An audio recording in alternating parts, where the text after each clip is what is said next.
What if Claude AI could respond exactly the way you want every single time? So in this video, I'll show you how to create custom skills in Claude AI.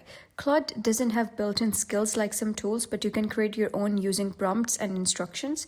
So first of all, start by deciding what you want Claude to do. For example, YouTube script writer, blog writer, caption generator. Be clear about the role. And now create a reusable prompt. Act as a YouTube script writer. Write a 5-minute script with hook, intro, main points, and outro.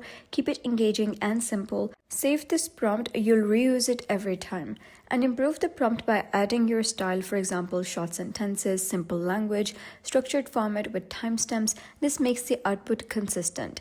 Then you gotta save your prompt in Notes app or either Google Docs. So whenever you need content, just paste it into Claude and change the topic. You can create multiple skills like script writing, SEO articles, social media posts, each with its own prompt template. And that's how you create skills in Claude AI. It's all about building smart prompts and reusing them to save time. So if you found this guide helpful, please consider subscribing and leaving a like. It really helps me out. And I'll see you next time.